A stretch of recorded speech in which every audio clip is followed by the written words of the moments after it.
নবী বলেন গরিবের সাথে আমাকে হাসুর করাইও। ও গরিব, ধনীদের বাড়ি দেখা আফসোস করিস না, টাকা দেখে পাগল হইয়া কষ্ট পাইস না রে গরিব। রহমতের নবী বলেন রে গরিব, কষ্ট কইরা জীবন চালাইয়া আল্লাহরে সিজদা কর, বড় লোকের 500 বছর আগে গরিব তুই জান্নাতে চলে যাবি।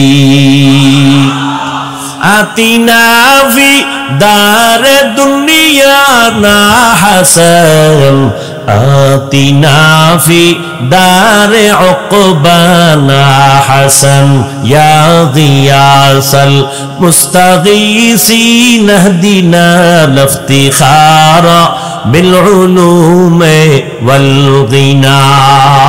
যুবক, তোর পায়ে হাত রেখে বলছি হাসিস না। আমি হাসার কথা বলি নাই, আমি যা বলছি যদি লজ্জা থাকতো কান্না করতি যে আমি এত খারাপ কেন হইলাম। আমার আল্লাহ রাতটা দিছেন মানুষের আরামের জন্য, শরীরের মহা ঔষধ হলো রাতের ঘুম। এই হুজুর গো, কথা তো কানে ঢুকাবি না, যা বাসায় যায় গুগলে সার্চ দিবি। হাফিজ ভাই যে বলল রাতের ঘুম শরীরের ঔষধ, হুজুরের কথা মানতে চাই না, গুগলে সার্চ দিয়ে দেখ রাতের ঘুম শরীরের কেমন ঔষধ। চিকিৎসা বিজ্ঞানীরা সব ডিটেলস ওখানে দিয়ে দিছে গবেষণা। রাতের ঘুম যে ঘুম ঔষধ, সারা রাতের ঘুম না। সন্ধ্যা রাতের ঘুম শরীরের ক্ষতি, শেষ রাতের ঘুম শরীরের ক্ষতি, মধ্যরাতের ঘুম হলো শরীরের মহা ঔষধ। 10টা থেকে রাত্র 2টা পর্যন্ত ঘুমাবি, শরীরের একটা মহা ঔষধ। একটা মানুষ যদি টাইম মতো না ঘুমায়, তার কথার ব্যালেন্স থাকে না, চলাফেরার ব্যালেন্স থাকে না। এই রাতের ঘুম শরীরের মহা তোমার ঔষধ।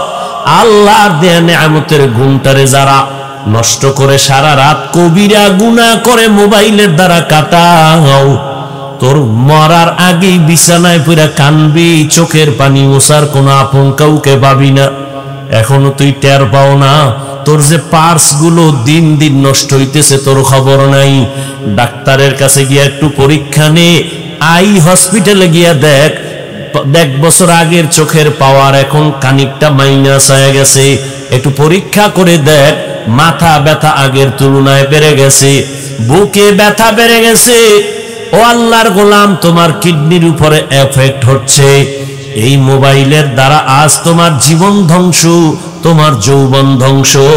এমন একটা সময় আসবে, সময় মতো পার্স গুলো কাজ করবে না, কান্না করে এ পার্স আর ফেরত পাবি না। নকল কান লাগাবি, কাজ হবে না। নকল একজনের কিডনি লাগাবি, আসল কিডনির ফায়দা দিবে না। নকল চক্ষু লাগাবি, আসল চোখের ফায়দা দিবে না। আল্লাহর দেওয়া পার্স গুলো নিজে হাতে মোবাইল লইয়া নিজে নিজে সব পার্স গুলো নষ্ট করতেছো। কার্টুন দেখতে দেখতে এখন নিজের চেহারাটা নষ্ট হয়ে গেছে।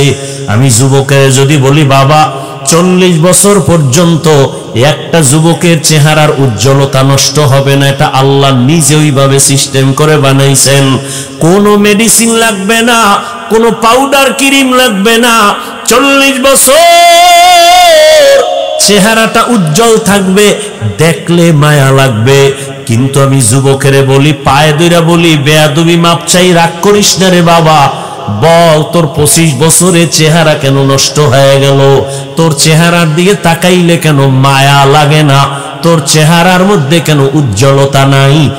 একমাত্র কারণ সারা রাত কবিরা গুনাহ করার কারণে আমার আল্লাহ বেজার হয়ে চেহারার নূর নিয়ে গেছে। খুশি না? এই তোর সাথে মাইয়া কোরআন শপথ করছে না? কয় নাম্বার জানোনি? তুই যত নাম্বার তোর ওইটা ওই অত নাম্বার। তুই যদি 4 নাম্বার হও, তোর সাথে কসম করা মাইয়াও 4 নাম্বার। তোর সিরিয়াল যদি হয় 5, তোর ওই মাইয়া যে শপথ করে তার সিরিয়ালও 5।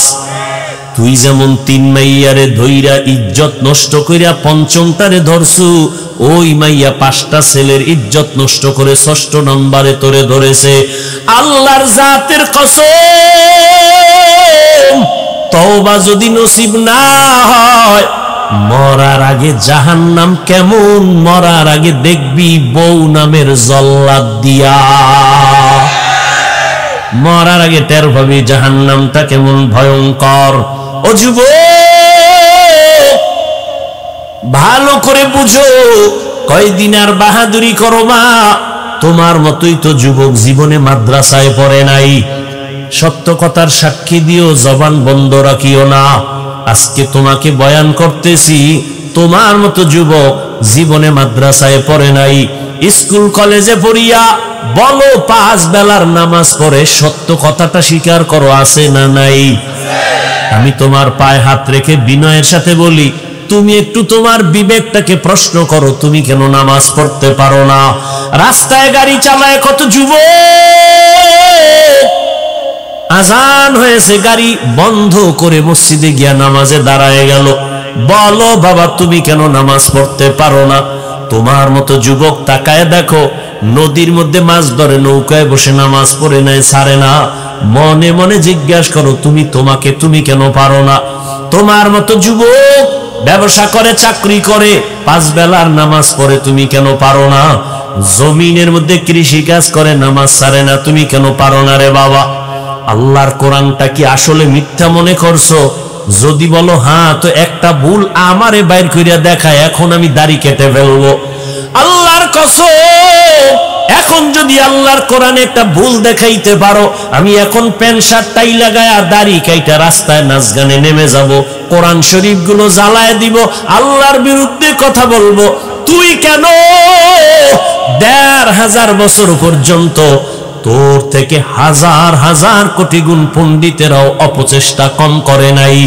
একটা কোরআনের ভুল বের করবে দূরের কথা, বহু বিধর্মীরা মাথা নত করে কালেমাওয়ালা মুসলমান হয়েছে। তুকু যাও সুন্নতে আহমদ কুজা বা মুহাম্মদ কাবুয়াদ নিসবত তোরা মান আহাব্বা সুন্নতি কওলে রাসূল মজদায়ে কানা মাই হাম কুন কবুল। ও যুবক, তোর কপাল যে কত সান কপাল, বুঝলি না রে যুবক? কি যে মাটির মধ্যে কত খনিজ সম্পদ যে আছে বাংলাদেশে, বাঙালি বুঝলি না? এই মাটির নিচে গ্যাসের খনি, এই মাটির নিচে স্বর্ণের খনি, এই মাটির নিচে তেলের খনি। ধন্য তোমার জীবন যদি কাজে লাগাইতা, চুরি না করতা। ও যুবক, তোমার ভেতরে কিন্তু এমন মেডিসিন আমার আল্লাহ দিয়া পাঠাইছেন, তুমি একটা যুবকের দ্বারাই সম্ভব আমার বাংলাদেশ না গোটা দুনিয়াটা কন্ট্রোলে নিয়ে আসা। তবে সেই ক্ষেত্রে তোমার মেধা সঠিক পথে চালাইতে হবে, সুন্দর আদর্শ দিয়া। কিন্তু কি লাভ হবে নিজের হাতে ছুরি লইয়া নিজের জীবনটারে নষ্ট করে ফেলতেছো, চরিত্রটাকে নষ্ট করে ফেলতেছো। আল্লাহ না করুন, আল্লাহ না করুন, আল্লাহ না করুন। আমি আজকেও বলে আসছি মাগরিবের পরে এক জায়গায় 2500-এ, যদি আল্লাহ তোরে এই সময় দুনিয়া থেকে নিয়ে যায়, দুনিয়া থেকে যদি তুমি মরিয়া যাও, আল্লাহ না করুন, কথার কথা যদি আজ মরে যাও, যুবক একটু ভাবছো নিজে, তোর আব্বা আম্মা কানলেও কিন্তু ভেতরে ভেতরে খুশি হবে। কেন? ছেলেটার চরিত্র এত খারাপ, ওর কারণে আমরা সমাজের মানুষের সামনে মুখ দেখাইতে পারি না। মইরা গেছে, একটা বালা গেছি গা।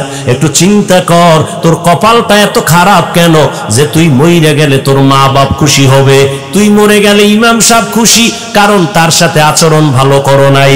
তুই যদি মরিয়া যাও, আলেমরা খুশি, কারণ তোর ফেসবুকের স্ট্যাটাস দেখে মানুষ কষ্ট পায়।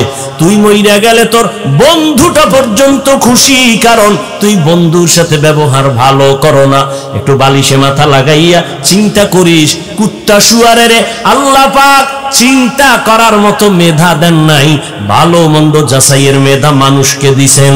ও যুবক বাবা, তুমি একটু চিন্তা করো, রহমতের নবী ১৫০০ বছর আগে বলেছেন, ও যুবক বাবারা, এমন এক টাইমে আমি মক্কায় আসছি যেই সময় মক্কার মানুষ চরিত্রহীন, খারাপ, আমার আপন বলতে কেউ নাই। মানুষ বিপদে পইরা বাবার কাছে যায়, আমার আব্বাও মায়ের কাছে গিয়া কয়, মা একটু হাত উঁচু করে দোয়া করো, আমারে আল্লাহ এমন ভাবে জমিনে পাঠাইছে, আমার চারদিকে এই পরিমাণ দুশ্মন, আমি দোয়া চাওয়ার জন্য আব্বারেও পাইলাম না। ৬ বছরে মা হারায় বড় অসহায়, কিন্তু আমার অন্তরে একটু খুশি। ওই বিপদের সময় আমার উপকার যারা করেছে অধিকাংশ যুবক, আর আমার বিরোধিতা করেছে যারা বুড়া। যুবকেরা আমার উপকার করেছিল। এই গৌরীপুর এলাকার মুসলমান যুবকরে ১৫০০ বছর পরে একটু দাঁড়াইয়া বলতে পারবেনি আমার মদিনার নবীর আদর্শের উপকার কি করলি? একটা মানুষ দাড়ি রাখছে, যদি খুশি হইয়া বলতে, যুবক ভাই তুমি দাড়ি রাখছো নি? কয় হ্যাঁ, ধন্যবাদ তোমারে, দোয়া করিও আমিও যেন রাখতে পারি। তাহলে নবী খুশি হইতেন, আল্লাহ খুশি হইতেন। কিন্তু না, তোমার কপাল এত খারাপ, একটা যুবক ছেলে দাড়ি রাখার পর তুমি আবার তারে নিরুৎসাহিত করিয়া বলো, এই তুই দাড়ি রাখছো? কাহা বয়স কত? এত। এত তাড়াতাড়ি বুজুর্গ? লজ্জা করে না? বিয়ে শাদী করছো? কয় না। এত তাড়াতাড়ি? তোমার থেকে সান্ত্বনার বাণী পাইল না। অথচ নবী বলেন, যুবক আমার উপকার করেছে, বুড়ারা আমার বিরোধিতা করেছে। নবীর বিরোধী দুশ্মন আবু জাহাল বুড়া, আবু লাহাব নবীর দুশ্মনী করে বুড়া, উতবা নবীর দুশ্মনী করে বুড়া, সায়েবা নবীর দুশ্মনী করে বুড়া। আর নবীর আপন হইয়া উপকার করার জন্য রহমতের নবীর হাতের সাথে হাত লাগাইছেন ১১ বছরের সন্তান। কয় বছর? ১১ বছরের সন্তান হাত লাগাইয়া নবীর সাথে শপথ নিলেন কালেমার পতাকা উড্ডীন করার জন্য। নবী কয়, ও ভাই, তুমি এতদিন ছিলা আমার চাচাতো ভাই, এখন থেকে তুমি আমার সাহাবী। হযরত আলী ১১ বছরের মধ্যে নবীর হাতে হাত লাগাইয়া দিলেন। ১১ বছর মদিনার নবী বলেন, এতদিন ছিল আলী আমার চাচতো ভাই, এখন কি হইছে? সাহাবী। কিছুদিন পরে কি হবেন? কি হবেন? জামাতা। নবী খুশি হইয়া, যুবক আমার কাছে আসছে, নবীর প্রাণ ঠান্ডা হয়ে গেছে। আলী তো আলী, নবী এমন একটা চোখের পাওয়ার দিয়া দিছেন কলবের ভেতরে। আলী ৯০০ মনের ওজন, এমন একটা কামুজ দুর্গের কপাটা এক হাতে উঠায়। আলীর আল্লাহ এমন পাওয়ার দিছেন, মদিনার নবী অন্তর ভইরা দোয়া করেন, আনা দারুল হিকমা ওয়া আলিয়ুন বাবুহা, আমি মুহাম্মদ হলাম ইলম ও হিকমতের ঘর, আর এই ইলমের ঘরের দরওয়াজা আমার আলী। আল্লাহর নবীর দোয়ার কারণে আল্লাহ পাক আলীকে এত পরিমাণ জ্ঞানের ভান্ডার দিলেন। ওমরের খেলাফত চলতেছে, ওমরে ফারুক তো আর একটা বাঘ, চেয়ারের মধ্যে খেলাফতের মসনদে বসা, হঠাৎ সামনে পাশে আলীও আছেন। হঠাৎ একজন মহিলা আদালতে হাজির। মহিলা দায়িত্বহীন ভাষায় চিল্লায় বলে, খলিফাতুল মুসলিমিন, আমি অপরাধী, বিচারের জন্য আসছি, আমার বিচার করেন, আমি অন্যায় স্বীকার করলাম। কি অন্যায় করেছো? মহিলা বলে, আমি জিনা করেছি। জিনা করি একটা অবৈধ বাচ্চা আমার পেটে নিয়ে দাঁড়াইছি, বিচার করেন। কার সামনে? আরে কথা কম না গেল, ওমরের সামনে। ওমর তো কথার আগে তরবারি, জল্লাদ তরবারি ডালা। কেন? কয় দেখছুনি নিজের অপরাধ নিজে স্বীকার করছে। কেন? কয় ও জাহান্নামের আযাবের ভয় পায়।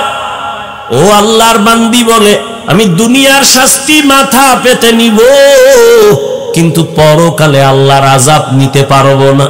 ও পর্দার আড়ালের আম্মা জানেরা, একটু মাইকের আওয়াজ কানে লাগায় শুনেন। এতক্ষণ আপনাদের সন্তানদের যেই পরিমাণ বয়ান আমি শুনাইলাম রে মা, এই সন্তানগুলোকে যদি আমার কথা বাস্তবায়ন করার জন্য চেষ্টা করা হয়, আম্মা জান আপনাদের অবদান ছাড়া সম্ভব হবে না। এই দুনিয়ায় যত ভালো সন্তান একমাত্র মায়ের অবদানের কারণে। এজন্যই তো মা আপনাদের এত মর্যাদা আল্লাহ বাড়াইছে নবীর মাধ্যমে। কিয়ামত পর্যন্ত কোন লাইনে আলাদাভাবে নারীর মর্যাদা বাড়ানোর কোনো রাস্তাই নাই। দুনিয়ার কোন বেঈমান যদি বলে আমরা আলাদা নারীর সম্মান দিব, খোদার কসম নারীর সম্মান হবে না, চালাকি করলে হবে নারীরা অপমান। নারীর সম্মান কোন কোন লাইনে দরকার আমার আল্লাহ দিয়ে দিছেন একবারে কিয়ামত পর্যন্ত। নবীদের মা বানাইছেন নারীদেরকে। আম্মা জানদের বেলায় বলবনি দিয়ে একটা কথা, এরে আম্মা জান আপনাদের জীবনটা তো ধন্য, আপনারা নবীদের মায়ের মতো মা, সাহাবায়ে কেরামের মায়ের মতো দামি মা। আপনারা এই যে স্টেজের মধ্যে হাফেজে কোরআনদের বাগড়ি দেওয়া হলো, একটু চিন্তা করেন ওর মা কত খুশি, ওর বাবা কত খুশি, কলিজাটা ভরে গেছে। দোয়া করি, তবে ভয়ও আছে, যেমন খুশি তেমন ভয়। যদি আমার এই ছাত্র বাবারা আল্লাহর কোরআন বুকে নিয়ে গুনায় লিপ্ত হইয়া যায়, আমার আল্লাহ বরদাস্ত করতে পারবেন না। ভালো ছাত্র সামান্য অন্যায় করলে আল্লাহ তারে ধইরা ফালায়, শিক্ষক তারে ধরে ফেলে। আল্লাহর কোরআন যার সিনায় লাগাইছে, নিচে ভিতরে 30 পারা ঢুকানো, ওই বান্দা আল্লাহর কাছে এত প্রিয়, সামান্য গুনাহ করলে আমার মাওলা সইতে পারে না। আল্লাহ ঠাস করে একটা হোঁচট খাওয়ায়া দেয়, দুনিয়া থেকে চলে যায়। আল্লাহর কাছে দোয়া করি, কোরআন যাদের সিনায় নিল, হাফেজ আলেম, আল্লাহ তাদেরকে আদবওয়ালা জিন্দেগি দান করেন। আল্লাহওয়ালাদের ওস্তাদের দোয়া নিয়া, মা বাবার দোয়া নিয়া শান্তি আর সম্মানের জীবনে চলতে পারে তৌফিক দান করেন। ও পর্দার আড়ালের আম্মা জানেরা, আপনারা তো খাদিজা রাদিয়াল্লাহু তাআলা আনহার মতো নারী, ফাতেমা রাদিয়াল্লাহু আনহার মতো দামি নারী, আপনারা তো আয়েশা রাদিয়াল্লাহু আনহার মতো নারী। এরে আম্মা জান, আপনারা তো ইসমাঈল নবীর মা হাজেরা আলাইহা সালামের মতো নারী, আপনারা তো ঈসা নবীর মা মারইয়াম আলাইহা সালামের মতো নারী। আপনারা তো কেমন দামি। ওই বেঈমান ফেরাউন নিজেরে খোদা দাবি করেছিল, একটু জানা থাকলে বলবেন ওই বেঈমানের ঘরে তার স্ত্রী কে ছিল? আসিয়া কত দামি নারী। রহমতের নবী বলেন, কিয়ামতের ময়দানে জান্নাতের মধ্যে আসিয়ার সাথে আমি মুহাম্মদের বিবাহ হয়ে যাবে। ও মা, আপনার স্বামী তো ফেরাউনের মতো খারাপ না রে মা। আপনি যদি একটু নামাজ আদায় করতেন আর হাত উঁচু করে দোয়া করতেন, আপনার স্বামী যাই হোক না কেন আপনার জন্য হলেও তো একটু কষ্ট করে বাইরে গিয়া। কত স্বামী সকালের নাস্তারও চিন্তা নাই, দুপুরে খানাও খাইতে পারে না, যত কামাই করে গাধার মতো কষ্ট করে, নিজের জন্য কিছু করে না, স্ত্রীর জন্য আর সন্তানের জন্য করে। নিজে খাইলো না না খাইলো চিন্তা নাই, স্ত্রী খাইলো কিনা, সন্তান খাইলো কিনা পেরেশান।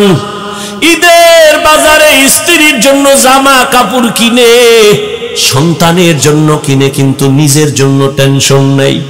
যত স্বামী কাজ করে কষ্ট করে সব হলো পরিবারের জন্য। আল্লাহর নবী সান্ত্বনা দিয়া কয়, ও স্বামী, তুমি যে কষ্ট কইরা তোমার স্ত্রী সন্তানের পেছনে এত টাকা ব্যয় করো, মনদারে এত ঘাবড়াইও না, শান্তির জীবন নাও, খুশির সংবাদ নাও। তুমি মাদ্রাসা মসজিদে যদি এই টাকাগুলো দান করতা, যা সওয়াব পাইতা, তোমার স্ত্রী সন্তানের পিছনে ব্যয় করিয়া তার থেকে বেশি সওয়াব পেয়ে যাইবা। ও পর্দার আড়ালের আম্মা জান, ঘরে আসার পরে যদি স্বামীকে সালাম দিয়ে বরণ করে একটু বুঝাইতেন, ও স্বামী আমার, আমার আব্বা জানের ঘর ছাড়িয়া মায়ের কোলের মায়া বাদ দিয়ে আমি আপনার ঘরে চলে আসছি, না খাইয়াও দিন কাটাইতে রাজি, খাইলে পাবো না খাইলে পাবো তার কোনো চিন্তা নাই, তবে আপনার কাছে আমার একটা দাবি, আমরা ঘরের মধ্যে বাচ্চা নিয়ে যে থাকি, আপনার কাছে অনুরোধ, কোনোদিন হারাম টাকা ঘরে নিবেন না, ঢুকাবেন না। হারাম টাকা দিয়া আমাদের সন্তানের পবিত্র রক্ত নাপাক করব না, না খাইয়া কষ্ট করব, তারপরেও না হারাম খাইয়া আমাদের রক্ত নাপাক করব না। ও আম্মা জান, আপনি যদি এইভাবে হাসি মুখে স্বামীটাকে বুঝাইতেন, ঘরের মধ্যে কোনো স্বামী হারাম ঢুকাইতে পারত না। হালালের মধ্যে বরকত দেখতেন আপনার সন্তান, মা বাবার বাধ্য হতো, যেই মা বাবায় সন্তানের হারাম খাওয়ায়, মক্কা মদিনার ইমাম দিয়াও দোয়া করাইলে ওই সন্তান কোনোদিন মা বাবার খেদমত করবে না। এজন্য হালাল খাওয়াবেন। ও আম্মা জান, আপনার সন্তানটাকেও যদি ছোট থেকে কোরআন পড়াইয়া ডাক্তার বানাইতেন, আপনি মরিয়া গেল সন্তান ডাক্তার হইয়াও কোরআন পড়ে দোয়া করতে ভুলতো না। আপনার সন্তানটারে যদি বুঝাইতেন, বাবা আমি তোর মা, সবাই তো মাকে সম্মান করে, ও বাবা তোর কাছে আমার দাবি, তুই কামাই রুজি কইরা আমারে খাওয়াবি চাই না, আমি চাই তোর প্রশংসা যেন মানুষ করে, দোয়া করে। আলেম ওলামার দোয়া নিবি, মুরব্বি পাইলে সালাম দিবি, দোয়া নিবি। আম্মা জান, সন্তানগুলোকে যদি এইভাবে বুঝাইতেন, আপনার সন্তান কোনোদিন মা বাবার সাথে বেয়াদবি করত না, আলেম দেখলে সালাম দিত, বরদোয়া নিত না, ওস্তাদের সাথে বেয়াদবি করত না, দোয়া নিয়ে চলতো।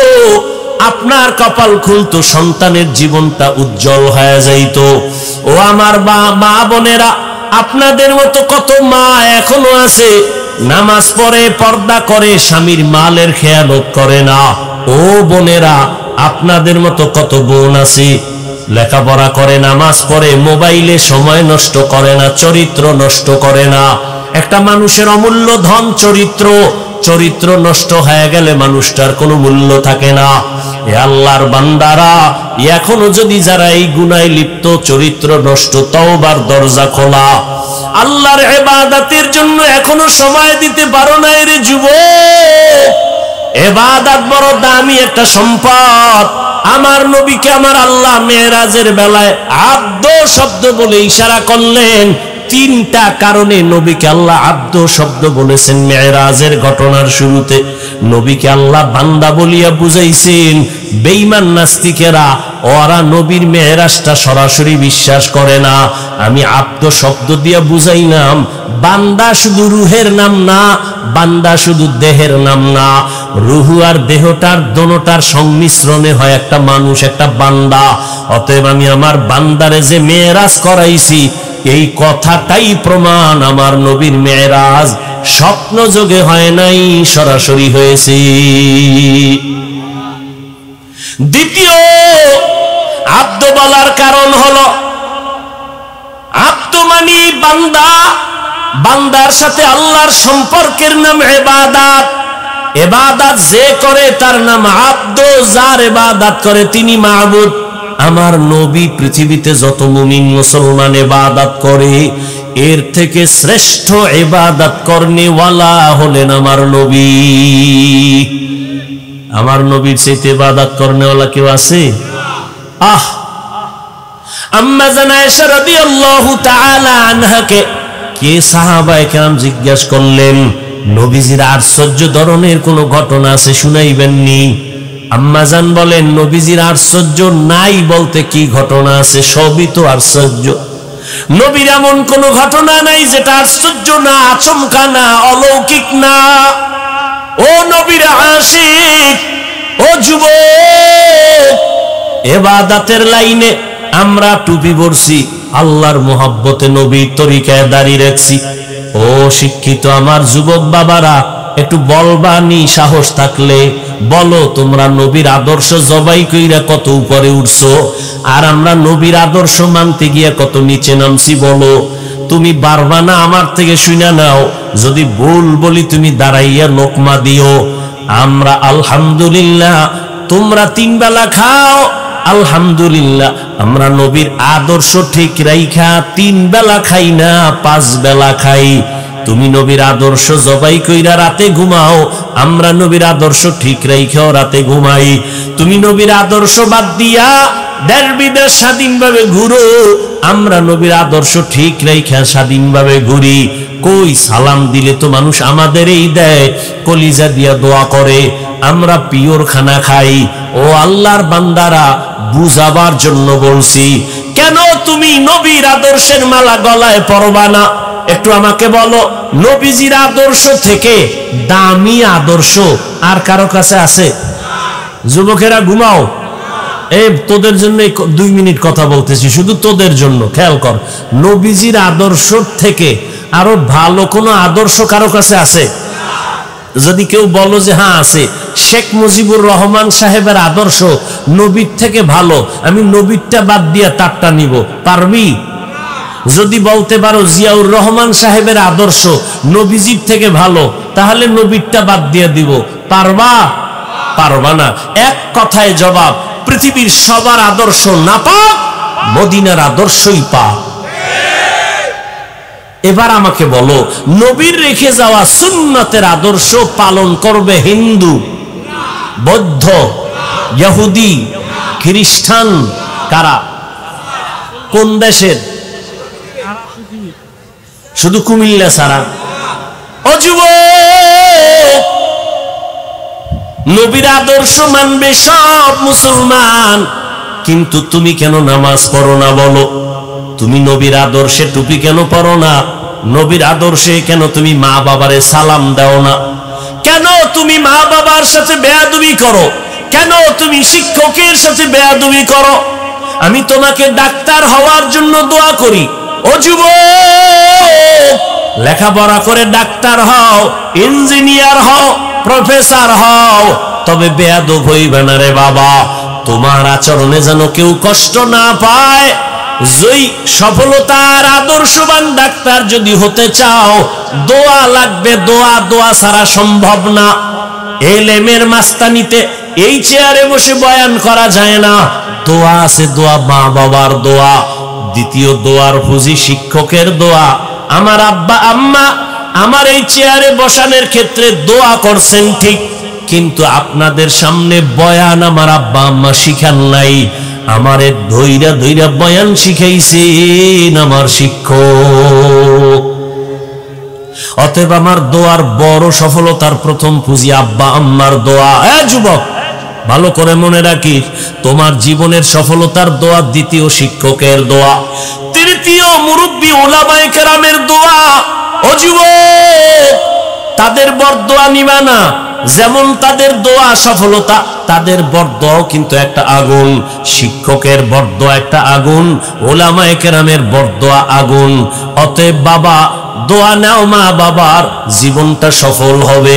শিক্ষকের দোয়া নিও। যদি দোয়া নিতে নাও পারো, পাও দুইটা ধইরা বলি, যদি বলো হাফিজ ভাই নিচে নাইমা পাও ধরো, বল আমি লাফ দিয়া নিচে আসি, আমি পায়ে ধইরা শেষ বেলায় একটা কথা তোমাদের বলে যাই। যুবক বাবা, সফলতার জীবন যদি চাও, মা বাবার দোয়া নাও। দোয়া নিতে যদি নাও পারো, পায়ে ধরে বলছি, কখনো বরদোয়া নিও না, শিক্ষকের দোয়া নিও। যদি দোয়া নিতে নাও পারো, পায়ে হাত রেখে বলছি, বরদোয়া নিবা না। খবরদার, উলামায়ে কেরামের দোয়া নিও। যদি না পারো, বরদোয়া নিও না। বলবা লাভ কি হবে বরদোয়া নিলে? আল্লাহর কোরআন আমার টেবিলে আছে, কোরআন সাক্ষী, আল্লাহর কসম, যদি মা বাবার বরদোয়া লাগিয়া যায়, শিক্ষকের বরদোয়া লেগে যায়, আলেমের বরদোয়া লেগে যায়, মরার আগে মইরা যাবি, মানে রুহু থাকবে, হাত থাকবে না, চোখ থাকবে না, পঙ্গু হয়ে যাবি, চাকার তলে কখন মাথা ঢুকে যাবে টের পাবি না। সব জায়গার বরদোয়া চলে না, সাবধান। মা বাবার বরদোয়া কিন্তু আগুন, মরার আগে তুই শেষ। উস্তাদের বরদোয়া কিন্তু আগুন, মরার আগে উলঙ্গ পাগল হয়ে রাস্তায় ঘুরবি। এই রাস্তাঘাটে চলি, আল্লাহ সাক্ষী মিথ্যা বলি না বাবা, বুঝাবার জন্য বলি। কত পাগল দেখছি, ইংলিশে কথা কয় আবার আরবিতেও কথা কয়। আমি চিন্তা করলাম পাগল হইয়া কি আবার ইংরেজি শিখছে, আরবি শিখছে নি? খুঁজা দেখলাম না। তাহলে পাগল আবার ইংলিশ কয় কেন? খবর কোথাও না পাইয়া একা একা ভাবলাম, ভেবে চিনতে বের করলাম আসলে ছেলেটা স্কুলের ভালো ছাত্র ছিল, শিক্ষকের বেয়াদবির কারণে রাস্তার পাগল হয়ে গেছে। ছেলেটা মাদ্রাসার ভালো ছাত্র ছিল, ওস্তাদের সাথে বেয়াদবির কারণে রাস্তার পাগল হয়ে গেছে। ও যুবক, তোমার জন্য আমার জীবনের বড় একটা বয়ান। দোয়া যদি মা বাবার নিতে নাও পারো, পাও ধরে বলি বড়দোয়া নিও না। মা বাবার দোয়া নাও, শিক্ষকের দোয়া নাও, মুরব্বিদ ওলামাদের দোয়া নাও। দোয়া নিতে না পারলেও বড়দোয়া নিও না। ওয়াদা কর, অঙ্গীকার কর, ওয়াদা কর যে মইরা যাব, গলায় ছুরিও যদি লাগে, এই প্যান্ডেলে ওয়াদা করলাম মা বাবার দোয়া নিতে না পারলেও বড়দোয়া নিব না। ওয়াদা কর, প্রতিজ্ঞাবদ্ধ হ। যদি পারি শিক্ষকের দোয়া নিব, না পারলে বড়দোয়া নিব না। চেষ্টা করবো আলেম ওলামাদের দোয়া নিতে না পারলে অন্তত বড়দোয়া নিব না। ও বাবা, তুমি আলেমের বিরুদ্ধে ফেসবুকে লেখলে বলো তোমার কি লাভ হবে আর আলেমের কি ক্ষতি হবে? হবে? এই তুমি আমার বিরুদ্ধে লেখলে ইসলামের কোনো লাভ হবে? তোমার লাভ হবে? বরং তুমি কিন্তু দিন দিন ধ্বংসের পথে যাইবা। অতএব এগুলো বাদ দিয়া তুমি একজন ভালো ছাত্র হও, তুমি ভালো ডাক্তার হও। দোয়া ছাড়া বেয়াদবি কইরা ডাক্তার হইলে ডাক্তার হইতে পারবে ঠিক, তবে তাসলিমা নাসরিনের মতো জুতা খাওয়া লাগবে জায়গায় জায়গায়। বেয়াদবি কইরা প্রফেসর হইতে পারবে ঠিক, কিন্তু আহমদ শরীফের মতো জুতার বাড়ি খায়া মরণ লাগবে, কবরও হবে না। ঢাকা কলেজের প্রফেসর আহমদ শরীফ মরার আগে ছেলে মেয়েরে বলছে, আমি মরা কবর বিশ্বাস করি না, মরলে আমারে কবরে দিবি না। ঠিকই ওই বেঈমান মরার পর সন্তানেরা কবরে রাখে নাই, দেহটা হসপিটালে দান করে দিয়েছে। ওই আহমদ শরীফ প্রফেসর ঢাকা কলেজের ক্লাসের মধ্যে ঢুইকা কয়, এই ছেলে মেয়ের আমার নাম জানুনি? কয় জানি। বল। কয় বেদ্যবি হবে। কয় শোন, আমার নাম আহমদ শরীফ। শুনছো না তোরা কোরআন শরীফ? জি স্যার। শুনছো হাদিস শরীফ? জি স্যার। শুনছো মক্কা শরীফ, মদিনা শরীফ? কয় জি স্যার। আজকে থেকে শুনাল, মক্কা শরীফ বাদ, মদিনা শরীফ বাদ, কোরআন শরীফ বাদ, হাদিস শরীফ বাদ, আমি আহমদ শরীফ তোদের জন্য যথেষ্ট। ওই ডাক্তার হয়ে লাভ নাই, ওই প্রফেসর হয়ে লাভ নাই, সুনামের সাথে জীবনটা তৈরি করো। সেজন্য মা বাবার দোয়া আর মোবাইলের থেকে নিজের চরিত্রটারে বাঁচাও, কারণ চরিত্র একটা অমূল্য সম্পদ। দিন দিন কবি নজরুলের ইতিহাস পড়ো, কত গর্ব করো। তোর মতো সারা রাত আকাম করলে জীবনে কবি নজরুল হতে পারতো না। তুই যে সারা রাত মোবাইলে আকাম করো, নির্লজ্জ বেহায়ার মতো। ঘুমের মধ্যে মরণ হয়নি? এই যুবকেরা বল। আচ্ছা, আজরাইল যদি আইসা দেখে তোর কানের ভিতরে গানের তার লাগানো, তুই মুসলমানের সন্তান, আল্লাহর ভয় নিয়ে বল, তুই আজরাইল যদি দেখে রাতে তুই কানের মধ্যে তার লাগাইয়া ঘুমাইছো গান শুনতে শুনতে, আল্লাহর কাছে কালকে কি জবাব দিবি? অনুরোধ করে বলে গেলাম, ও পর্দার আড়ালের মা, এখনো সময় আছে, আপনার সন্তানকে বুঝাই একটু লাইনে নেন, দোয়া করেন। ও ওলামায়ে কেরাম, ও মুরব্বীরা, ও যুবক বাবারা, এখনো সময় আছে, তওবা করো। মনে মনে আমার আল্লাহকে বলো, আল্লাহ জীবনে তো গুনাহ কম করি নাই, আমার গুনার কারণে চোখ বন্ধ করে মনে হয় তাকায় দেখি হাত না পাক করে ফেলেছি, গুনার কারণে চোখ না পাক, অন্তর না পাক, জিহ্বা না পাক। ও আল্লাহ, এই গুনার খবর যদি আমার আপনজন কেউ জানতো, সম্মানের নজরে দেখতো না। আল্লাহ, তুমি দেখার পরও রাগ করিয়া সম্মানের জায়গা থেকে ফেলে দাও নাই, খানা বন্ধ করো নাই, বাতাস বন্ধ করো নাই। ও আল্লাহ, আজকে তওবার নিয়ত করলাম, মরিয়া গেলে যাব, তুমি তো হায়াতের মালিক, তুমি তো মৌতের মালিক, তুমি তো রিজিকের মালিক। জীবনে তো অন্যায় কম করি নাই, মনে চাইছে নামাজ পড়বো না, পড়ি নাই, মনে বলতো আড্ডা দিব, বেপর্দা নারী দিয়া দিছি, মনে চাইছে পার্কে যাব, দৌড়ায় গেছি। ও আল্লাহ, আজকে থেকে ফিরতে চাই, আর নামাজ ছাড়বো না, আর দাড়ি কাটবো না, আর বেপরদায় চলবো না, মা বাবাকে কষ্ট দিব না, উলামায়ে কেরামের বিরুদ্ধে যাব না, নবীজির তরিকা মেনে চলবো। অন্তরটাকে ঘুরাইয়া আল্লাহর মোহাব্বত যদি থাকে তওবা করো। আমার আল্লাহ কত দয়াময়, আল্লাহ তোমার আমার গুনাহ দেখার পরও রাগ করে পানি বন্ধ করেন নাই, বরং আমার আল্লাহ প্রতিদিন ডাকে, নাই বান্দা তওবা কর, জীবনের গুনাহ মাফ করে দিব। আল্লাহর নবীর তরিকা মতে ইবাদত চালু করে দাও, আর লেখাপড়া করো, চাকরি করো, ব্যবসা করো, মনে মনে তওবা করো, আর নামাজ ছাড়বো না, বেপরদায় চলবো না, দাড়ি কাটবো না, মা বাবার দোয়া নিয়া, মুরব্বীদের দোয়া নিয়া, শিক্ষকের দোয়া নিয়া, উলামায়ে কেরামের পরামর্শ নিয়া নবীজির তরিকা মেনে চলবো। আল্লাহর কাছে তওবার নিয়ত করো। জানি না কার কপাল ভালো কারটা খারাপ। আবু জাহালের মতো 13 বছর নবীর বয়ান শুনিয়াও কালেমা পড়ে নাই, আর 27 বছরের যুবক ওমর নবীর কাছে তরবারি নিয়ে গিয়েও কালেমা পড়ে ফেললো। এই ময়দানেও জানি না কার কপাল কেমন। কিছু আল্লাহর বান্দা ওমরের মেজাজ নিয়ে গুনার কথা মনে করে তওবা করে ওয়াদা করবে, আর নামাজ ছাড়বে না, বেপরদায় চলবে না। আবার একদল গোলাম তওবা নসিব হবে না, এখান থেকে বের হইয়া আরো বিরোধিতা শুরু করে গুনার পাল্লা ভারী করবে। ও আল্লাহ, এই ময়দানে আমি দাবি করি সবার সিনাটা হেদায়েতের জন্য খুলে দেন, তওবার জন্য কবুল করে নেন। আয় আল্লাহ, প্রত্যেকের দ্বীনের হেদায়েতের উপরে চলার তৌফিক দান করেন। আলহামদুলিল্লাহি রাব্বিল আলামিন, ওয়াসসালাতু ওয়াসসালামু আলা সাইয়্যিদিল আমবিয়াই ওয়াল মুরসালিন ওয়া আলা আলিহি ওয়া আসহাবিহি আজমাইন। ইয়া আরহামার রাহিমিন, ইয়া আরহামার রাহিমিন, ইয়া আরহামার রাহিমিন। রব্বিরহামহুমা কামা রব্বায়ানি সগীরা। আল্লাহুম্মা ইন্নাকা আফুউন কারীম তুহিব্বুল আফওয়া ফা'ফু আন্না। আল্লাহুম্মা ইন্না নাসআলুকা রিযাকা ওয়াল জান্নাহ ওয়া নাউযু বিকা মিন সাখাতিকা ওয়ান নার। আয় আল্লাহ, আমরা গুনার বোঝা নিয়ে হাত তুলেছি। কত উলামায়ে কেরাম, মুরব্বী, হাজী সাহেব, ব্যবসায়ী, চাকরিজীবী, ছাত্র, যুবক ভাই, পর্দার আড়ালে মা বোনেরা, আপনি সবাইকে মাফ করে দেন, তওবাওয়ালা জিন্দেগি দান করেন, গুনাহের প্রতি ঘৃণা জমায়ে দেন, নেক আমলের আগ্রহ বাড়ায় দেন।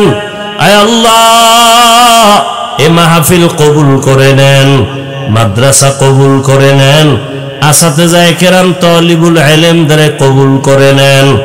আয় আল্লাহ, মুহিব্বিন, মুতাআল্লিকিন, সহযোগিতাকারীদের কবুল করে নেন। সারা দুনিয়ায় শান্তি দান করেন, মুসলমানের ঈমান আমল হেফাজত করেন। আয় আল্লাহ, প্রবাসে যারা ব্যবসা চাকরি করে হেফাজত করেন, বাংলাদেশ শান্তির দেশ বানায় দেন। আয় আল্লাহ, জালেমদের জুলুম থেকে হেফাজত করেন। আয় আল্লাহ, নবীজির সুন্নাতওয়ালা জিন্দেগি দান করেন, নবীজির রওজায় গিয়া সালাম দেওয়ার তৌফিক দান করেন, বাইতুল্লাহর গিলাফ ধরে লাব্বাইক বলার তৌফিক দান করেন। আয় আল্লাহ, মা বোনদের আবেদা পর্দানিশী বানায় দেন, সন্তানগুলো নেককার বানায় দেন। আয় আল্লাহ, প্রত্যেকটা যুবকের দ্বীনের খাদেম বানায় দেন।